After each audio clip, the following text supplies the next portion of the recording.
결론부터 말씀드리자면 위탁 판매는 생각보다 큰 돈이 되지 않습니다. 안녕하세요, 디지털 곰마드입니다. 기업적. 오늘도 지난 영상에 이어서 위탁 판매의 현실적인 부분에 대해서 이야기를 해보려 합니다. 위탁 판매에 대해서 너무 큰 기대를 하시는 분들에게 말씀드리고 싶은 어떤 성향의 사람의 위탁 판매를 해야 되는지에 대해서 말씀을 드리려고 합니다. 자, 위탁 판매에 대한 여론은 보통 무조건 안 된다는 사람들, 그리고 정말 좋다고 찬양하는 사람들, 보통 이렇게 나눠져 있고요. 중립적인 의견이 별로 없어요. 자, 그런데 분명히 장단점이 확실히 있기 때문에 가장 현실적인 수익 부분에 대해서 말씀을 드리려고 합니다. 결론부터 말씀드리자면 위탁 판매는 생각보다 큰 돈이 되지 않습니다. 명색이 위탁 판매를 다루고 있는 유튜버로서 무슨 소리냐 하실 수 있겠지만, 여기서 포인트는 그냥 돈이 안 된다는 게 아니라 기대보다 적다라는 겁니다. 위탁 판매에 대해서 막연한 환상을 가지고 있는 분들이 좀 있는데, 현실적으로 위탁 판매자들 중에서 월 3천만 원 매출을 올리면 전체 판매자들 중에서 상위 10% 안에 든다고 보시면 돼요. 자, 그리고 수익률을 많이 보는 사람도 있긴 하지만 보통 10에서 15%가 많다고 보시면 되고, 그러면 버는 순수익은 300~400만 원 되고요. 또 솔루션 비용을 감안하고 이런저런 비용을 좀 빼면은 월 300만 원을 버는 게 상위 10% 이상이라고 볼 수 있는 겁니다. 상위 10%인데 월 300밖에 못 벌어? 생각보다 되게 적죠. 자, 물론 이건 일반적으로 말씀드린 거고, 이 상위 10% 안쪽에는 사업자 여러 개 운영하면서 순수익 한 달 몇천만 원씩 버시는 분들도 많긴 합니다. 그런데 그런 대단한 극소수 몇 프로 빼고는 이 정도가 현실적인 수익이라는 거예요. 왜 이렇게 순수익이 높지 않냐? 답은 간단합니다. 금전적인 리스크가 없기 때문이죠. 자, 이제는 말하면 지걸 정도로, 입 아플 정도로 리스크가 없다는 이야기는 많이 했는데, 내 돈을 먼저 투자 안 하고 남의 상품을 가져다 팔고 수수료를 버는 대신에 순수익 자체는 그렇게 높지 않은 겁니다. 사입을 해서 내가 재고를 가지고 있다면 공격적으로 광고를 해서 하루 만에 막 1000개 팔아버릴 수도 있고 하니까 매출이 쭉쭉 오를 수 있는데, 자, 별도 광고도 하지 않고 위탁 판매를 하는 경우에는 매출과 순수익이 조금 낮을 수 있는 구조인 거죠. 그래서 직업으로 비교를 하면 위탁 판매는 공무원이라고 할 수 있습니다. 매출이 적지만 리스크 없이 안정적인 수익을 낼 수 있죠. 연봉을 많이 주는 대기업의 경우 초봉이 4~5천만 원 정도 되죠. 공무원은 초봉이 월급 200만 원이 채 되지 않습니다.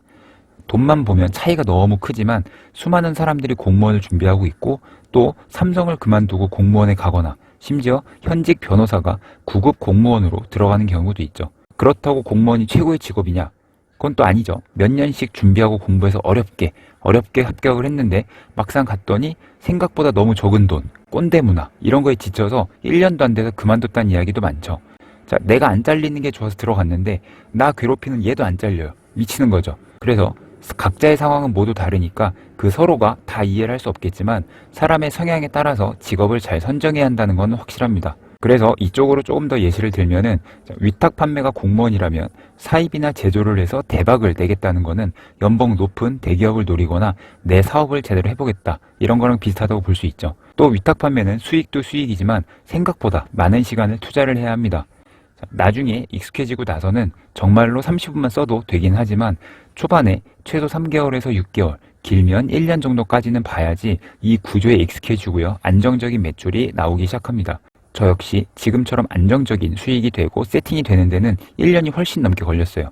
근데 요즘 문의를 주시는 많은 분들이 위탁 판매로 대박 내시려고 마음을 좀 조급하게 먹는 경우가 많은 것 같아요. 그래서 시작하고 몇 주 되지도 않고 상품이 잘 안 팔린다, 검색이 잘 안 되는 것 같다 이러시는 분들이 꽤 많으세요. 우리는 아무런 리스크가 없이 남의 상품 올려놓고 팔아서 중간 마진을 먹는 이런 구조라는 걸 꼭 기억을 하셔야 돼요. 대신 시간이 지나고 경험이 쌓여가면서 수백 수천 개의 상품을 잘 운영하는 노하우가 생기고 각 마켓들도 판매량이 늘어가면서 더 노출도 잘 되고 꾸준히 우상향으로 발전을 하게 됩니다. 제 경우를 말씀드리면, 저도 예전에 제조를 했었다고 했었잖아요. 저는 중국어를 할 수 있으니까 중국 공장과 다이렉트로 협의를 하고 직접 가서 계약서까지 다 쓸 수 있으니까 처음 제조부터 수입, 판매, 마케팅 누구를 거치지 않고 혼자 다 할 수 있으니까 마진을 되게 많이 볼 수 있어서 좋았어요. 그리고 실제로 예전에 가장 매출이 많이 올랐을 때 한 달에 5억까지도 팔아봤어요. 엄청난 돈이죠. 자, 근데 그거 왜 계속 안 하고 월 몇백밖에 못 버는 위탁 판매를 하고 있냐? 라고 하신다면 당시의 스트레스가 정말 엄청났습니다. 자, 일단 많이 팔려서 좋긴 하지만 그만큼 제조 비용이 많이 들어가고요. 자, 매일 몇백만 원씩 팔리는 건 되게 좋아요. 근데 돈 좀 쌓였다 싶으면은 몇 천만 원씩 제조 비용 중국에 들어가야 되고, 마켓에서도 올킬 같은 행사를 하거나 홈쇼핑 같은 거 들어가면 재고를 많이 확보해야 되는데, 자, 그게 또 타이밍이 안 맞아서 어긋나면 그 재고가 그대로 창고에 쌓이고요. 자, 재고가 창고에 몇억 원어치가 쌓이면은 이 재고 자체만 해도 엄청난 부담인데, 이걸로 인한 창고비가 또 엄청 나와요. 창고비, 물류비만 또 한 달에 몇 천입니다. 바쁜 만큼 직원들도 많이 필요한데 뭐 이리저리 해서 10명 정도 썼어요. 근데 이 사람 스트레스 정말 어마어마하죠. 자, 제조나 사입을 해서 좀 많이 판매를 해보신 분들은 공감하실 텐데, 자, 그렇게 많이 팔아서 엄청 부자 될 것 같죠? 막상 보면 돈이 막 통장에 오고 가긴 합니다. 근데 들어오면 매입 비용 나가고 창고비에, 광고비에, 인건비에 뭐 하면 이게 돈이 벌고 있는 게 맞나? 라는 현타도 되게 많이 와요. 거기다가 세상에 계속 잘 팔리는 아이템은 없죠. 매출이 쭉 오르다 떨어지는 시기가 분명히 있는데, 그때 쌓인 재고들 처리하기도 쉽지 않고, 또 그 다음 아이템 하려고 몇 개 테스트하고 준비하다가 잘 안 되면 이 비용들도 다 손해보는 거고, 아무튼 이래저래 참 힘듭니다. 그래서 결론은 그때 그렇게 매출이 많이 났지만 힘들었던 시기보다 지금 위탁 판매로 안정적으로 월 500만 원 이상 버는 삶이 훨씬 좋아요. 1년 내내 한 푼도 못 벌다가 12월 31일 말일날 1억짜리 계약을 한 건 따냈어요. 그래도 그 사람은 연봉 1억이라고 할 수 있겠죠. 자, 근데 그 삶보다 매달 300만 원씩 꼬박꼬박 정해진 날에 들어오는 그 삶이 훨씬 더 윤택하고 좋을 거라고 정말 자신 있게 말할 수 있습니다. 물론 위탁 판매 자체도 100% 안전하다고 할 수는 없겠죠. 자, 그래도 몇 가지 스타 상품의 기대는 일반적인 사입이나 제조에 비해서 보통 수천 개의 상품을 기반으로 매출이 나오는 거라서 안정적이고, 갑자기 도매국이 망했어요. 그래도 우리는 위탁 판매 구조 자체에 대해서 잘 알고 있기 때문에 다른 사이트의 상품을 잘 운영해서 팔면 됩니다. 자, 이런 시스템 자체는 계속 발전하고 있거든요. 자, 정리하겠습니다. 위탁 판매를 시작을 하고 3개월에서 6개월 열심히 해도 월 100만 원도 못 버시는 분들 정말 많아요. 그냥 대충 솔루션 써서 상품만 많이 올려놓고 왜 안 팔리지? 이러시는 분들이 꽤 많습니다. 초반 몇 개월 동안에는 정말 열심히 해야 한다는 것을 꼭 기억해 주세요. 그래서 아이러니하게도 위탁 판매를 잘하시는 분들은 컴퓨터 잘하는 이런 젊은 분들보다 나이 지긋하신 퇴직하신 어르신들이 잘하시는 경우가 많습니다. 꽤 부리지 않고 우직하게 열심히 하시거든요. 그리고 이 물건 하나 팔아서 3천 원 남는데 고객 컴플레인 전화 받고 욕먹고 막 이럴 때도 있는데, 위탁 판매 특성상 내 손에 물건이 없어요. 내가 본 적이 없으니까 잘 대응이 안 됩니다. 그래서 진상 만나고 컴플레인 받고 멘탈 나가고 현타 오고, 와, 이거 하는 게 맞나? 이런 시기도 분명히 있어요. 지금 위탁 판매를 하라는 건지 말라는 건지 헷갈리시죠?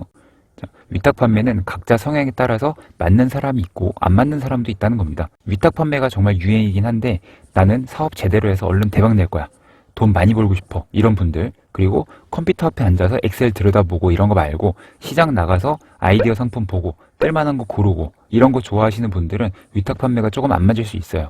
리스크 없이 꾸준히 노력을 해서 당장은 크지 않아도 안정적인 수익을 계속 쌓여 나가는 것을 원하시는 분들이 가장 좋은 성향이니까요. 참고해 주시면 좋을 것 같습니다. 물론 객관적인 사업 난이도를 따지자면 위탁 판매보다 제조나 사입이 훨씬 어렵긴 합니다. 대박을 낼 수 있는 만큼 그만큼 어렵다고 보시면 될 것 같아요. 자, 어느 쪽이든 온라인 유통하시는 분들 전부 대박 나셨으면 좋겠습니다. 자, 그럼 오늘 이만 영상 줄이도록 하겠습니다. 감사합니다. 안녕히 계세요.